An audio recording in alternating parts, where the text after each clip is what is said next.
कलमा तौहीद क्या?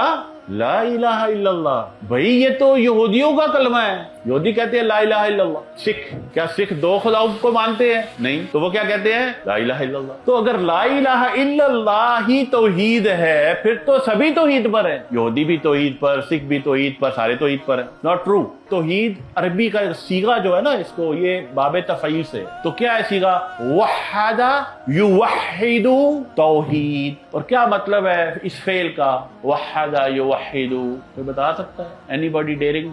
दो को जोड़ना, ज्वाइन, एक बनाना होता है अल्लफा। क्या होता है? अल्लफा युअल्लिफु तालीफ, वो होता है सिंगुलर में कर देना। जबकि तौहीद में लाजमी है कि दो वाहिद हों और उनको जोड़ दिया जाए। ला इलाहा इल्लल्लाह को क्या कहते हैं? तहलील। ला इलाहा इल्लल्लाह मुहम्मदुर रसूलुल्लाह। अब खूबसूरती देखें कि अल्लाह ने वाव नहीं डाला, और ये काफी लोगों के लिए ताज्जुब का बाइस है। लेकिन ला इलाहा इल्लल्लाह के बाद वा मुहम्मदुर रसूलुल्लाह नहीं है। उसने अपने और अपने हबीब के दरमियान में कोई पर्दा नहीं रखा। दे आर कनेक्टेड, कोई बैरियर नहीं है दरमियान में। ये है वो हकीकत, और इसी को कहते हैं तौहीद। हफ्तावार लेक्चर में शिरकत के लिए अपने करीबी बुरहानिया के सेंटर में तशरीफ लाएं।